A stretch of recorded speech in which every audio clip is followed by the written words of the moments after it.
Now we return to the Holocaust on trial. The programme contains explicit archive images and graphic descriptions of the Holocaust.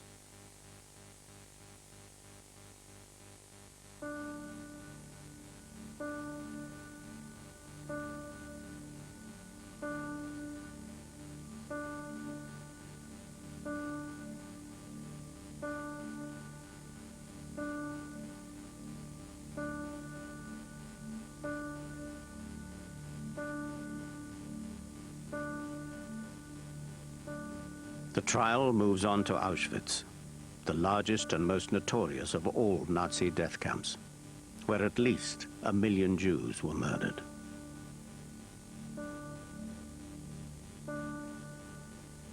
The terrible outlines of the Auschwitz system can still be seen today in the remnants of the camp preserved as a museum and memorial.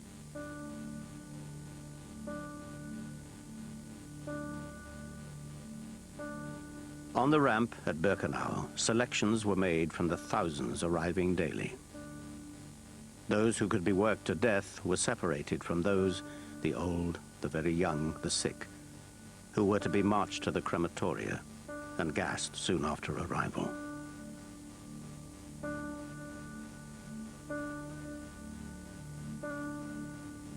In 1944, they built in the center of Birkenau this famous unloading ramp and siding. So from May 1944, most of the arrivals, first of all Jews, but also Poles after uprising in Warsaw in 1944 in August, were also unloaded here. And at this place, the Nazis carried out selections among new arrivals.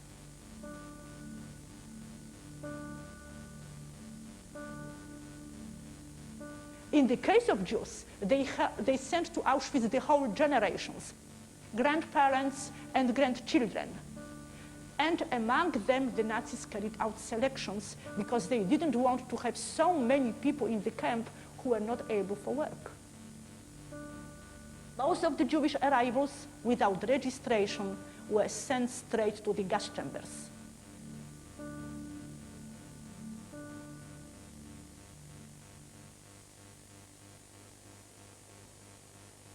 Central to Irving's revisionist claims about the Holocaust is his belief that there were no homicidal gas chambers in Auschwitz. He claims that the gas chambers were a piece of atrocity propaganda invented by the British political warfare executive. And he insists that all eyewitnesses are liars. In September 1991, Irving told an audience in Canada that more people died on the back seat of Edward Kennedy's car at Chappaquiddik than ever died in a gas chamber at Auschwitz. The reason for his rejection of the gas chambers at Auschwitz can be described in one word: Leuchter. Good morning. My name is Fred Leuchter. I'm an engineer from Boston in the United States. And I'm here this snowy morning here at Auschwitz in Poland.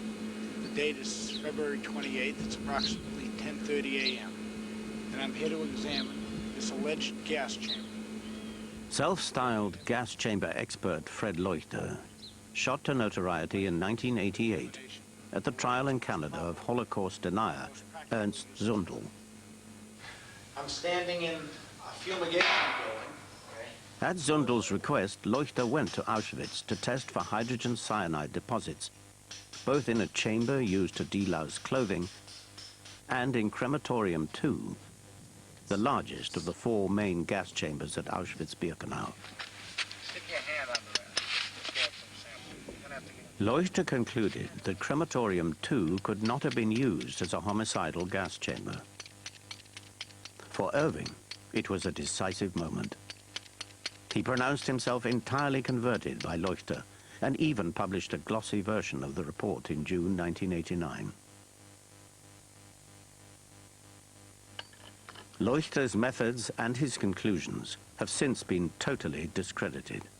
And a beautiful piece of the roof. Irving accepts this, but continues to use the report to back his denials of the gas chambers. Yep. Sample from the roof.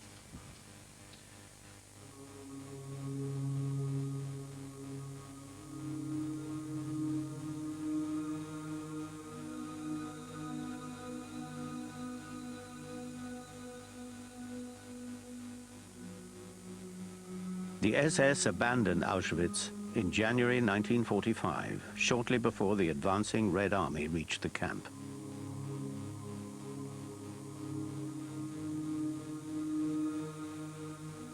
By destroying the physical evidence of the gas chambers, the SS may have believed they were erasing all traces of their crimes. In fact, a large body of documentary evidence survived in the form of official correspondence, architects' blueprints, and plans.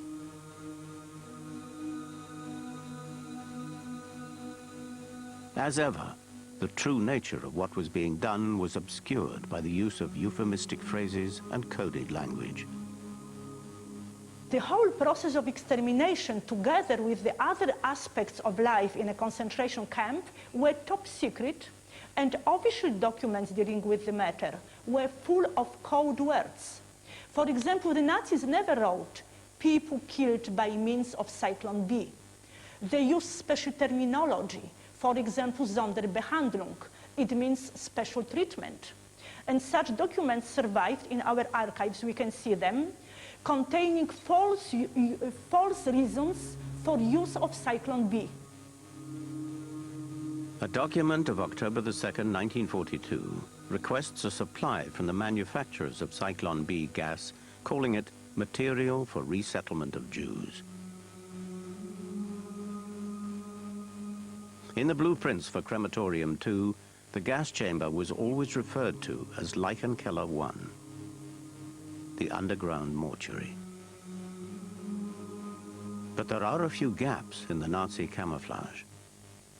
The defense refers Irving to a document from the Auschwitz archive, dated January the 29th, 1943. The letter is one of the few surviving documents that refers to gassing.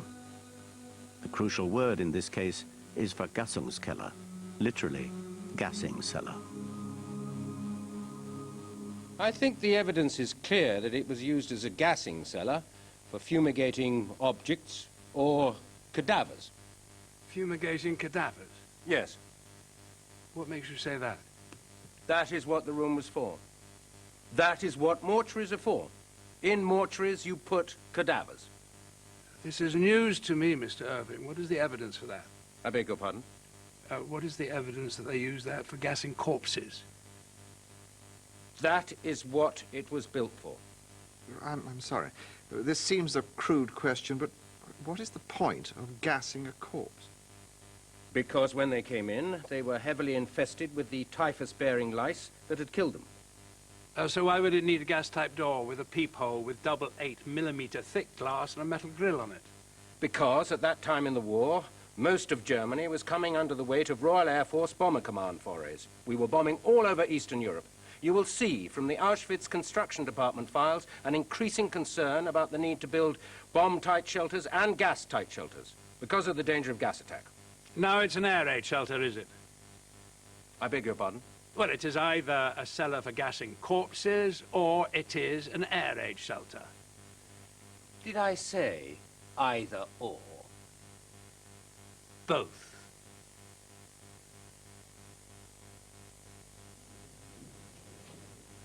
The expert witness for the defense is Professor Robert Jan van Pelt, the world's leading authority on the history and architecture of Auschwitz.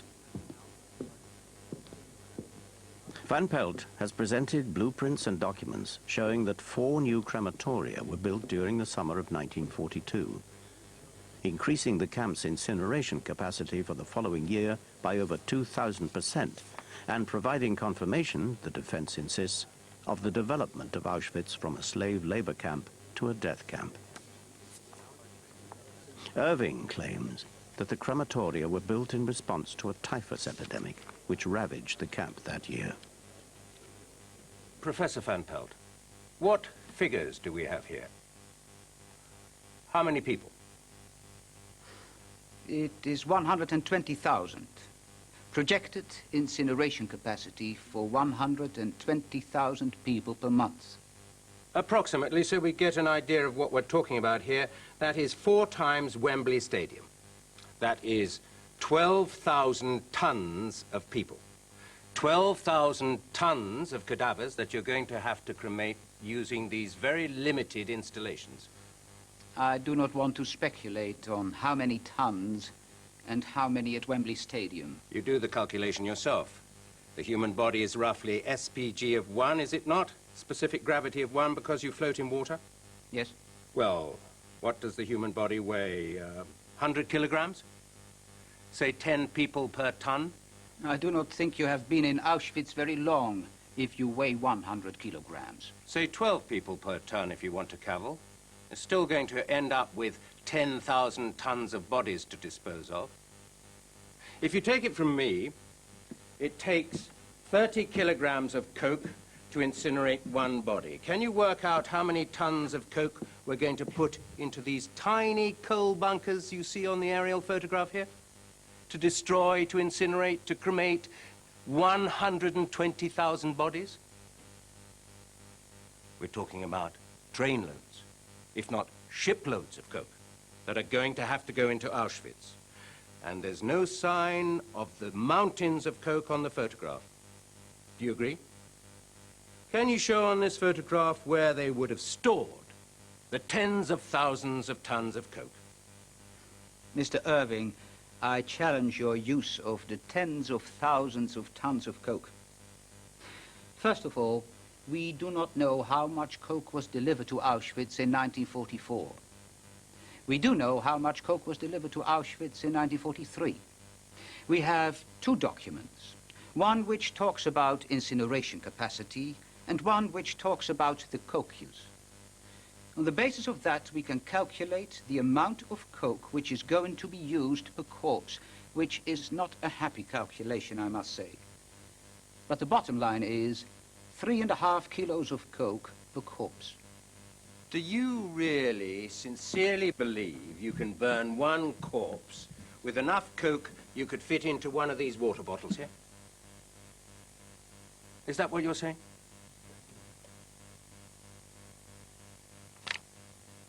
In re-examination for the defense, Richard Rampton produces the patent application for the top ovens supplied to Auschwitz for incineration purposes. The case sought to be made is that this explains how they were able to incinerate as many corpses as they could, and also how they managed to use as little fuel as they did. Yes, I was looking for that particular sentence. This is what it says here at page 540. It says, preheating of such an oven should take at least 2 days. After this preheating, the oven will not need any more fuel due to the heat produced by the corpses. Read on, will you? It will be able to maintain its necessary high temperature through self-heating. Carry on. But to allow it to maintain a constant temperature, it would have become necessary to introduce at the same time so-called well-fed and so-called emaciated corpses, because one can only guarantee continuous high temperatures through the emission of human fat.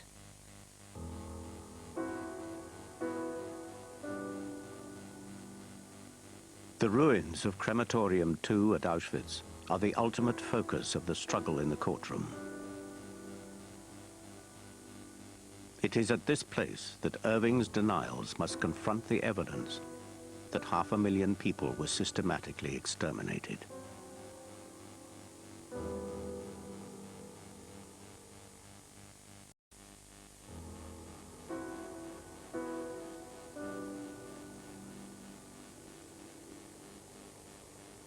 Before the liquidation of the camp and before removing the camp, the Nazis ordered to obliterate all traces of the crimes.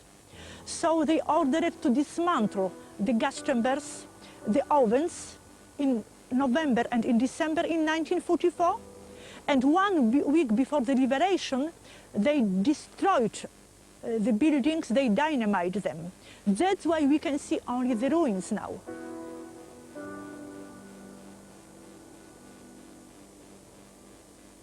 The complex of buildings which made up Crematorium II have been meticulously studied by defense witness Professor Van Pelt. It is possible now to reconstruct the horrifying details of a factory of death.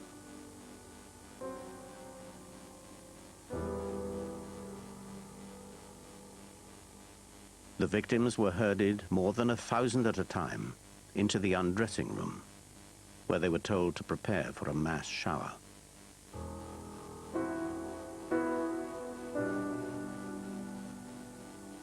They were then ordered to go towards the gas chamber.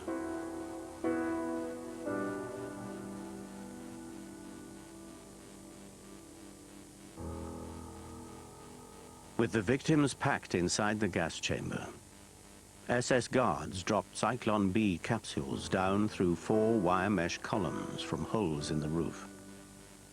The body heat of the victims released the deadly hydrogen cyanide gas into the room.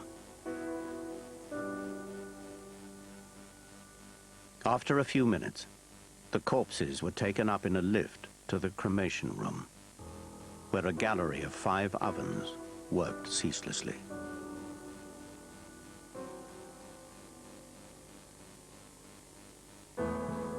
For Irving, the roof of Crematorium 2 provides the linchpin of his case against the gas chambers. Eyewitness accounts speak of gas pellets being poured into the gas chambers through holes in the roof. But according to Irving, there is no sign of these holes. Professor Van Pelt, we're wasting our time, really, are we not? There were never any holes in that roof. There are no holes in that roof today. There were never 4 holes through that roof. They cannot have poured cyanide capsules through that roof. The concrete evidence is still there. You yourself have stood on that roof and looked for those holes and not found them. Our experts have stood on that roof and not found them. The holes were never there. What do you have to say to that? I would just say, why don't we put up a picture of the roof and look at the roof in the present condition? The roof is a mess. The roof is absolutely a mess. A large part of the roof is in fragments. The concrete has many different colors. You pretend that you are talking about a piece which is intact. It is not.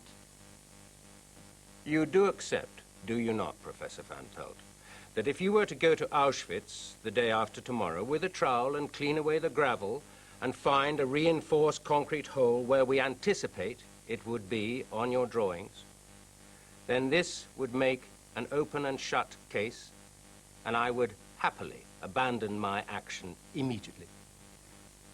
I think I cannot comment on this. I'm an expert on Auschwitz and not on the way you run your case. Let us go back, Mr. Irving. I'm going to insist that we get this clear, and then we know where we're going. But what is your position going to be? Supposing that the evidence satisfies me that there is reason to believe that this was intended to be, that there was a gas chamber and not an air raid shelter, is that something you accept or dispute? I do not think I'm equivocating. My position on that particular room is that it was never used in the gas chamber sense, in the sense described by the eyewitnesses. Because, of course, the lack of holes proves that the eyewitnesses have lied. That's getting close to an answer, but it's not quite an answer. Are you accepting that it was a gas chamber in the sense that it had the facility for gas to be inserted by whatever means, but contending that humans were never killed by gas in that chamber? Certainly on one occasion it was referred to as a Vergassungskeller, and also referred to as a Sonderkeller, a special cellar or special basement. That I also accept. What I do not accept is that it was going to be used for the mass killings of human beings by gas. This is a very clear statement. What I do postulate is that it was also simultaneously being held in prospect and even converted for use as an underground air raid shelter, being one of the very few subterranean buildings on the site, in the event that mass attacks in this part of Poland also began, given the proximity of the IG Farben works.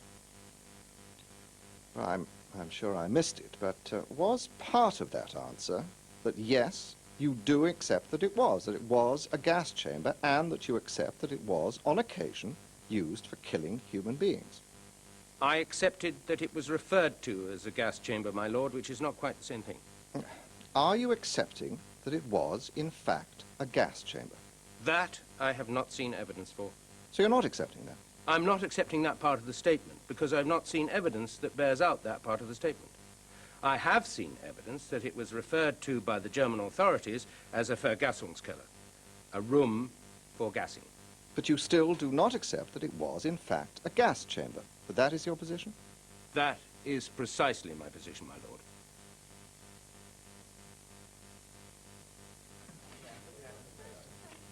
After 31 days of forensic debate and bitter disagreement about the historical record of the Holocaust, the High Court assembles to hear the final statements of David Irving and Richard Rampton. The principal accusations made against Mr. Irving by Professor Lipstadt in her book were, in summary, first, that Mr. Irving deliberately falsified history in order to make it conform with his ideological leanings and political agenda, and in particular in order to exonerate Adolf Hitler of responsibility for the Nazis' persecution of the Jews. Second, that in order to achieve his objective, Mr. Irving distorted historical evidence and manipulated historical documents. Third, that Mr. Irving had become one of the most dangerous spokespersons for Holocaust denial.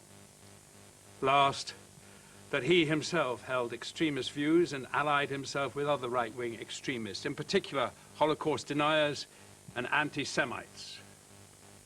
As it turns out, on the evidence before this court, the accusations are true in every significant respect. Thus it is that the defendants say on this part of the case proved. Mr. Irving is, as was proposed at the start of this trial, a liar.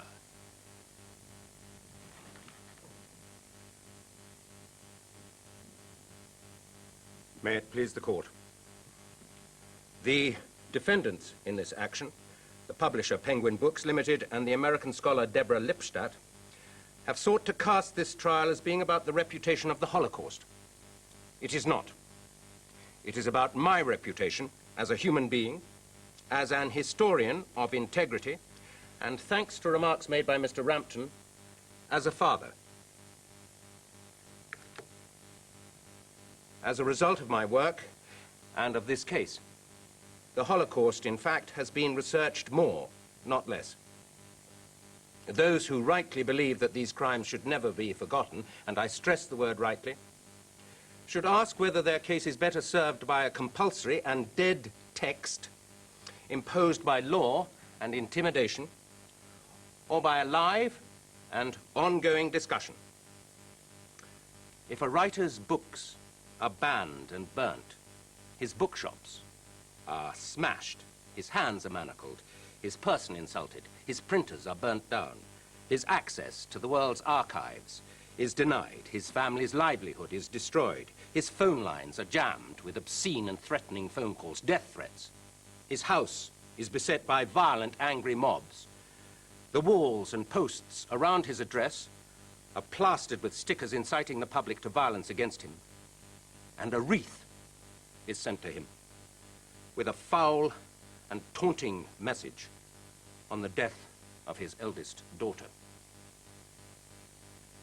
Then it ill behoves people to offer cheap criticism if the writer finally commits the occasional indiscretion and lapse in referring to the people who are doing it to him. The outcome is in your lordship's hands, and yours alone. And I am glad, I am confident, that nothing that the press has written, or may yet write, will deflect your lordship from arriving at a just conclusion.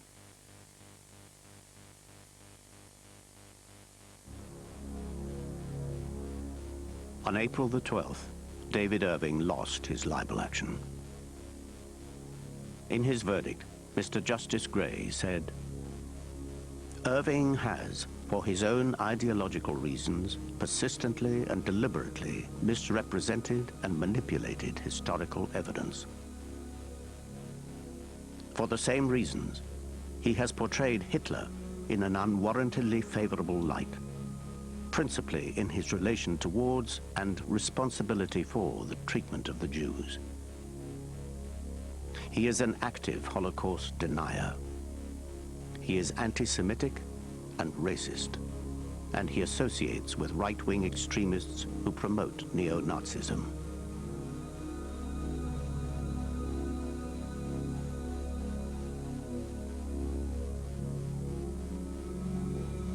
I think it's taken David Irving and his ilk out of the equation.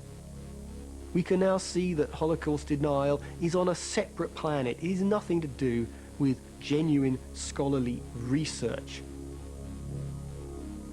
Amongst genuine scholars and researchers, arguments are going to go on. One of the best memorials to the Holocaust and to the fate of the Jews under Nazi rule is to argue about what happened, to do the research, to write the books, to have scholarly conferences. Because this history is not cut and dried. New documents are appearing.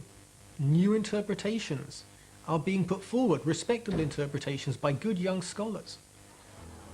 Relating those events to the abuse of human rights that's happening in the world today, atrocities and mass murders that are being committed even in Europe, is a very good way of remembering the Jews who suffered at the hands of the Nazis.